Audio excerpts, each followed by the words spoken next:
This is Agriculture Today, and I'm Shelby Varner with the K-State Radio Network. Drew Ricketts and Joe Gerken begin today's show with part of their Fins, Fur, and Feathers podcast. This week, they discuss starlings and the issues they can create in agriculture and how they can be managed. Continuing the show is American Farm Bureau Federation Associate Economist Samantha Ayoub as she talks about Chapter 12 farm bankruptcies and how the numbers looked last year while comparing them to previous years. K-State dairy specialist Mike Brouk ends the show with recent research on how small to medium-sized dairies can lower greenhouse gas emissions. That and more is coming up ahead on Agriculture Today.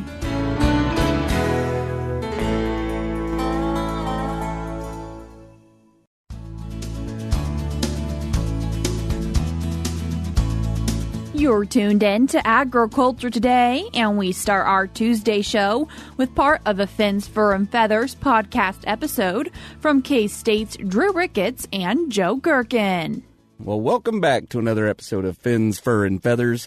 We're going to talk this week about a terrestrial topic, Drew. We're going to talk about some flying European starlings. That's right. So starlings are one of those bird species that apparently our ancestors who came over from Europe couldn't live without.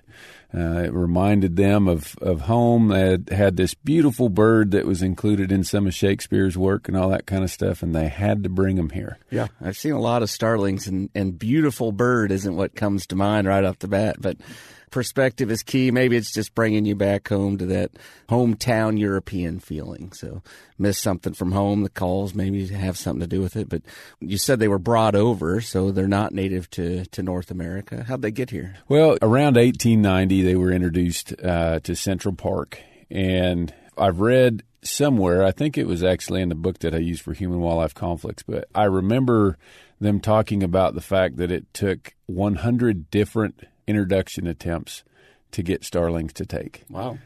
So it's an example of a species that, if they'd have just tried one or two times, we wouldn't have bothering us these days. But when they took, they took. Yeah, they sure did. So there's a few more than what they introduced. I think they introduced, it may have taken 100 times. They didn't introduce that many to start with, did they? No, I don't. Pretty small group. I think it was like 100 or something. Yeah, it would have been a small number of individuals. And that 100 or so that they originally introduced by 1984, that number had grown to about 200 million birds. 200 million? In North America, which at that time was estimated to be about a third of the global population of starlings. Wow.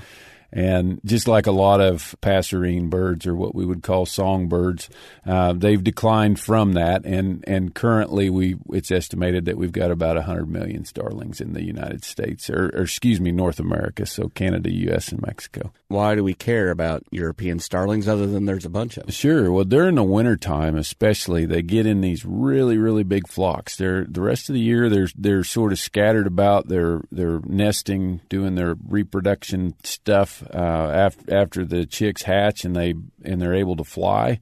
Then they'll sort of get into smaller flocks, but then in fall and winter, especially through late winter, we can get really, really big flocks, sometimes up to 1 million birds. And this is that bird species, so if you're driving around and you see these big flocks of black birds that sort of move like amoebas, their shape shifts all as they go through the sky, that's usually starlings. I imagine seeing those big flocks flying around. They're pretty patterns, but if you own an agricultural field or a dairy lot, they're probably not something you want to have on your land. Right, yeah. So in the United States alone, starlings are estimated to cause a little over $1 billion in damage. With a B? Yeah, with a B. Billion with a B. The number's more like 1.14 billion. So when we get as large as 1 billion, that 0.14, that's actually 140 million. Are there reasons to be concerned about the poop other than it's unsightly? I mean, why are we concerned about it? Well, I guess if there's 1 million birds, maybe there's enough to worry about. Yeah, poop's nasty stuff, right? I mean, it's got, in addition to just being processed food, there's also a lot of times critters living in that poop, and that's what we're most worried about. E. coli is a common common bacteria that would be in there, salmonella. We've got this high-path avian influenza that's going around right now. That's definitely something that starlings can transmit, probably through their feces, but also directly through their interactions with other critters and that sort of thing. So when we think about the kinds of agricultural damage that they can cause, crop depredation is probably the most underestimated kind of damage that they can do. It's going to mainly be small grains, and especially small grains that are plants that are stiff enough and tall enough that they can perch on. The damage that they do at feedlots and dairies is something we have a little bit better handle on. It's estimated that one starling can consume 2.2 pounds of feed in a month. And 2.2 pounds doesn't sound like all that much feed. In a month sounds like a fairly long period of time. But when we start thinking about the fact that when starlings start to gather at feedlots and dairies, there tends to be, at a small end, tens of thousands, and at the upper end, we said 1 million. And those flocks can hang out at these feedlots and dairies for several months.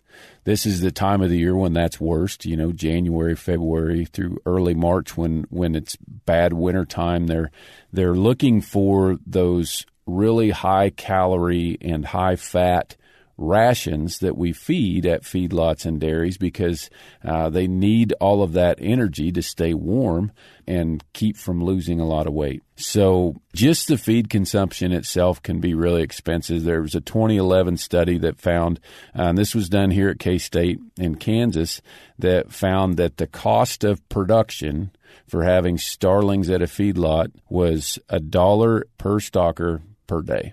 Dairy cattle and feedlot cattle as well, but in dairy cattle we can see reduced milk production, and we see a reduction in average daily gain, not just because of the feed consumption effects in feedlot cattle too, and a lot of that has to do with behavioral changes that we see in those animals. So dairy cattle, in a very recent study that was published just a couple of years ago, showed that the dairy cattle are more aggressive towards one another when there's all these starlings around. So, if you think about, if you've got flies all over your plate of food and you need to try and eat off of that plate that's got flies all over it, you're constantly shooing those flies away. Well, if you think about a cow trying to eat out of a trough, and that trough is full of birds that are eating the same food that the cow's eating, that cow's trying to bump those birds out of the way so it can get a bite. The birds are probably jumping up and landing on its head, and that's making it mad. All those sorts of things. And so they're able to get less food, but they're agitated. Sometimes the dairy cattle and the feedlot cattle will sort of get depressed. And because of that sort of depressed mentality, then they consume less food as well. Is there anything we can do about them if they are showing up? Sure. There's a number of things we can do. If we start sort of on the options that might work in lots of different settings, a lot of times that's a starling distress sound that's being played, and that's being played to try and disperse the starlings that might be roosting in those trees in that parking lot. So that's an example of a kind of sound that we can use to haze them. We could also use sort of like banging noises. There are some pyrotechnic devices called bird bangers. Sometimes we might add a siren in there if we're in a situation like at a feedlot or a dairy. Sometimes they'll add devices to their feed trucks to help disperse these birds.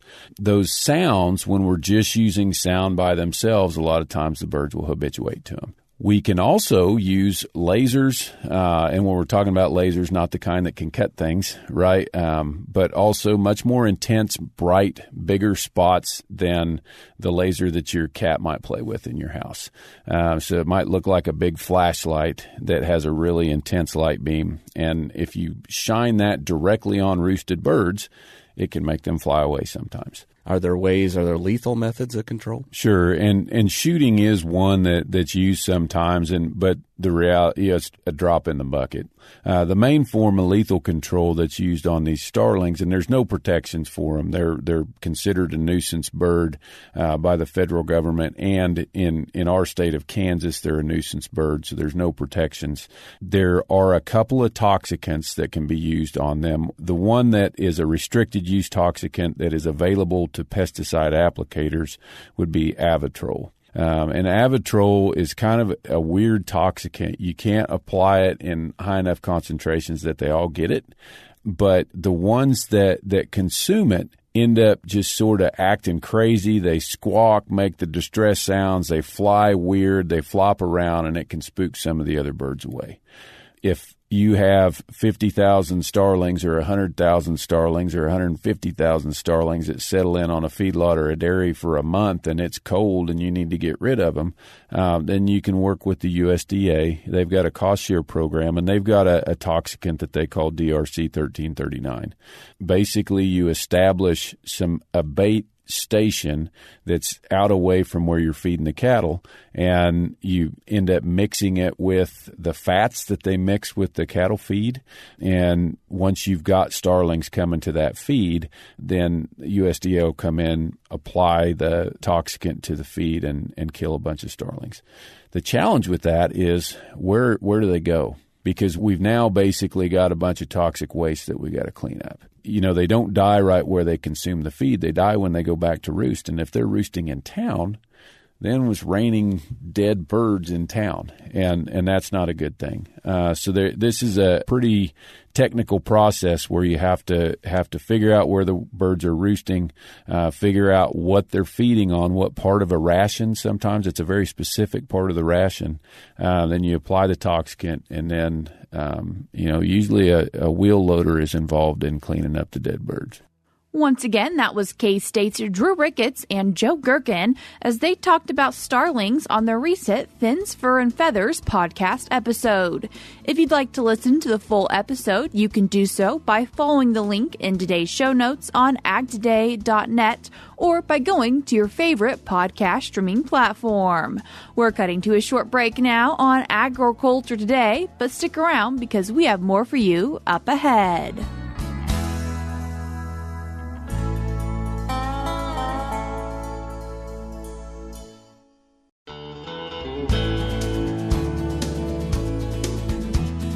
You're tuned back into Agriculture Today, and we continue our show talking about Chapter 12 Farm Bankruptcies in Agriculture with an associate economist with the American Farm Bureau Federation, Samantha Ayoub. Samantha, thanks for joining us today. Thanks for having me, Shelby. Samantha, as we're talking about these Chapter 12 farm bankruptcies, can you first tell us what is a Chapter 12 bankruptcy? Absolutely. Bankruptcies are classified based on chapter numbers that really don't mean a lot. And so at the root of the problem, Chapter 12 was specifically designed for family farms. So it was originated in the 1980s, which we all know were a really hard time in agriculture. Then they needed relief. And so farmers do not operate like a typical business. 98% of family farms operate as what we call pass-through entities, where they take their revenue straight into their family income rather than operating as a business. They also carry really high debt loads that make them really liable for bankruptcy situations when we're in down economies like the 1980s, and as we're starting to see in modern times.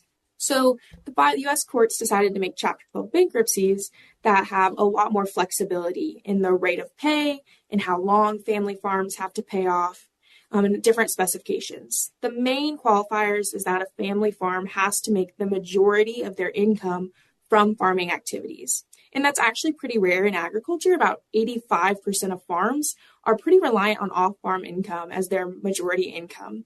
And so it's not a be-all, end-all solution for the majority of our farms. So how do sometimes farms and ranches use this bankruptcy? Absolutely. So like I said, it gives them more flexibility when a farm has reached just kind of that final straw. They've lost all opportunities to pay back their debt. There's a lot of steps you can take beforehand, some as extreme as closing your farm, but still having whether it's that off-farm income or other opportunities to pay back your debt.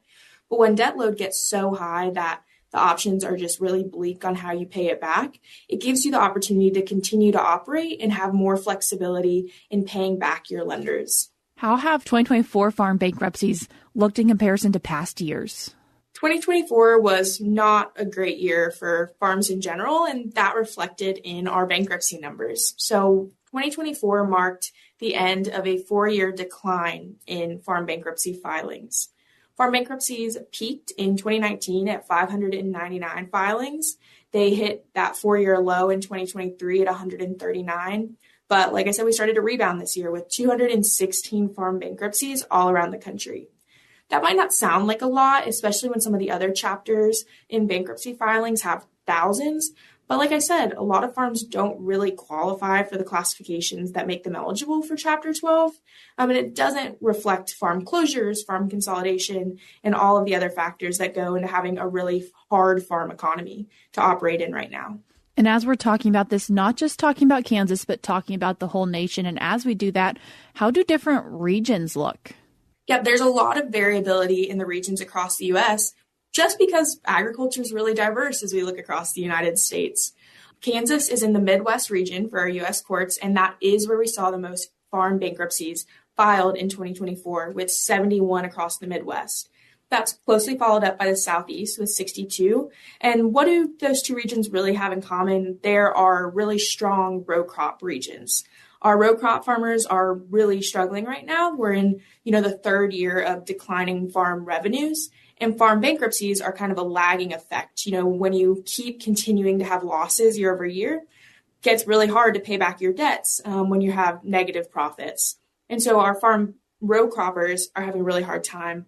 Kansas obviously also has livestock, big cattle industry, and the cattle industry is actually doing a bit better this year than most years. So, a dynamic to think of. We're also seeing some struggles statewide specific when we look at our specialty crop states like California and Michigan, even though their regions might not be doing as poorly when you look at them at a regional basis. What's the range of bankruptcies from different states that happened in 2024? So there's multiple states that saw no farm bankruptcies, whether it's, states that are smaller in New England that generally don't have those, large farms that can support families. But there's also plenty out west that saw zero farm bankruptcies, but it goes up to as much as 17 in California. Like I said, specialty crops also facing some losses in some unique situations when it comes to like labor and rising costs there. But Nebraska and Kansas both saw some of the highest losses. So 15 in Nebraska, 10 in Kansas. Only a handful of states see double digits of Chapter 12 bankruptcies in a year. So Kansas definitely on the higher end on a statewide basis as to farm bankruptcies in 2024. As we're looking at it from a year-over-year perspective, what does it look like for Kansas? Yeah, Kansas also, despite seeing, a decrease in nationwide bankruptcies in 2023, still had 10 farm bankruptcies in 2023. So there's no change year over year from that. But again, that means it was probably a pretty hard year in Kansas last year when you're seeing pretty high double-digit bankruptcy numbers in a year where the nationwide average was pretty low. This year, like I said, still on the higher end. And so when we're seeing, those extreme row crop losses, that's probably tying in to most of the Kansas losses. What are some big overall contributors that you kind of see or think about when we look at bankruptcies? We all hear when we're in the agriculture industry, it is a down economy for agriculture right now. Really high expenses from inflation that plagued consumers and producers alike. We've seen, continuously rising production costs. This year, we did see a slight drop off in the cost of production expenses, but still well above historical averages. And then farmers are getting hit, with a double-edged sword of those decreasing revenues. We just had USDA release their first forecast for the 2025-2026 crop year this year last week at the Ag Outlook Forum, and they are still expecting decreases in our major crop prices this year. And so that's going to be really hard to continue to combat those high inflation, high cost of production expenses, and those decreased revenues. So that's the first and foremost. We can also look at, just the debt load of farmers in general to get through this. Most farms just generally operate off of operating loans and operate on high debt loads since we're in a capital intensive industry. But when we also don't have, the cash flow coming in from revenues to try and combat that, we're seeing increasing debt loads. So we're also seeing high interest rates to go along with that. So, debt is becoming really hard to carry. We're seeing decreases in the rate of farm land value increases. So we're not seeing assets, also rise to kind of offset that debt load. And so overall, when you have that debt load, you have higher risk of farm bankruptcies because that's ultimately kind of that deciding factor in can you pay back your debt or not, or do you have to file for bankruptcy? As we look in 2025, what are some really things that you think are really, really important? Yeah, there's a couple of things. I'm in Washington, D.C. right now. And so probably first and foremost at mind for farmers across the country for what can come out of Washington is a new farm bill. We're in the third year of discussions for a farm bill. And I think this increase in farm bankruptcy, along with all the other factors we've talked about, really shows that it's time to renew our farm safety net. The conditions of the 2018 Farm Bill might have been great for 2018, but they haven't kept up with the realities of farm production in 2023, 2024, 2025. And so it's extremely important that we renew the farm, a brand new 5-year Farm Bill, so that we have, updated reference prices, we have increased, crop insurance measures, and all the factors that can help farmers get through this really tough time, especially when we don't really have a clear picture of when it might pick up in the future. What are your overall things that you'd really like farmers and ranchers to keep in mind then, as we've spent time talking about Chapter 12 farm bankruptcies? Absolutely. I want farmers and ranchers across the country to know that, Farm Bureau wants to hear their stories as you go through these hard times, so we can carry you with you, to lean on your USDA county employees as they can hopefully, help you plan for the next planting season. And then to keep in contact with your lenders, keep in contact with your accountants and your lawyers, and always be on top of, what are your situation? What are the options for you as we continue to go into a tough planting season, and know that, there's people in your corner trying to support you too across, whether it's in your communities here in DC. And we hope to continue, to increase and promote the farm economy across the country. If people are wanting to read more on this or find more information, how can they do that? Yep, if you'd love to read about Chapter 12 bankruptcies, or honestly a whole lot of different topics, the American Farm Bureau Market Intel Service is free to the public. You can subscribe and have it sent right to your inbox from fb.org/marketintel. That's where my Chapter 12 bankruptcy report is for 2024. I do that yearly now. And we have plenty of other topics if you're ever interested in things you hear on the news, whether it's, labor, tariffs, all of the whole slew of news topics. Samantha, I appreciate you taking the time to join us today. Thanks, Shelby. That was American Farm Bureau Federation Associate Economist Samantha Ayoub. If you'd like to read more on this topic, one way you can do that is by reading her article, 2024 Farm Bankruptcies Highlight Worsening Farm Credit, which you can find by going to www.fb.org/marketintel, or I will also link it in today's show notes on agtoday.net. We're cutting to a short break now on Agriculture Today, but stick around because when we come back, we'll be joined by K-State dairy specialist Mike Brouk for this week's Milk Lines.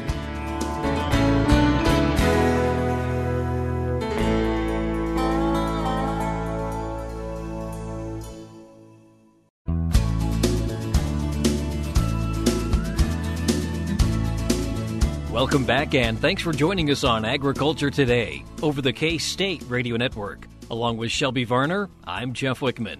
We end today's program with this week's Milk Lines. Dairy only contributes 2% of total U.S. greenhouse gas emissions and have been working to get that percentage even lower. K-State dairy specialist Mike Brouk takes a look at some of the measures that small to medium-sized dairies can implement to lower greenhouse gas emissions. Today I'd like to visit with our Kansas dairy producers concerning some of the concerns we hear over greenhouse gases associated with our dairy industry. As we look at greenhouse gases overall, only about 8 to 11% are actually associated with production agriculture. And here in the U.S., dairy farms would actually account for only maybe about 2% of the total amount of greenhouse gas that's produced. So, some might say, well, it's not a huge issue, but we can always be better, right? And there are things that we can do to improve the situation that we have when it comes to greenhouse gases on our dairy farms. For many of our large dairy farms, one of the choices that is many times made is to put in some sort of digester that produces methane and then recaptures some of that carbon through that process to be utilized as energy across the United States. However, if we're looking at small or medium-sized dairy farms, that may not be a practical choice, but that doesn't mean that you can't do anything. So as we look at methane production on a typical dairy farm, about 33 to 50% of it would be enteric. In other words, it's what the animals produce in terms of methane through rumination and the digestion in their digestive system. As we look at other sources that we might find on the dairy, about 7 to 8% would be associated with manure management. And then we would also have a significant amount associated with the production of the feed that the animals are eating. This would be through the use of fossil fuels as well as fertilizer.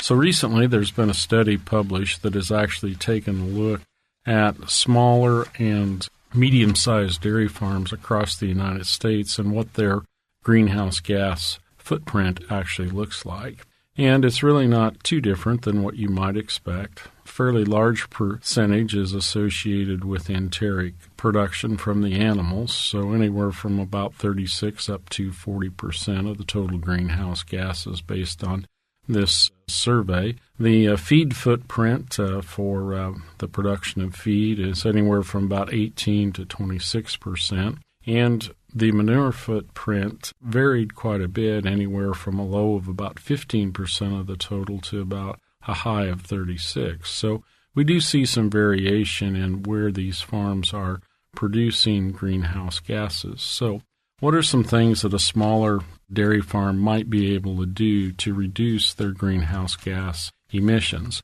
Well, several things. One, if you look at the use of cover crops and minimum tillage as part of your cropping operation, those are shown to reduce the amount of greenhouse gas associated with the production of feed and also that associated with manure management.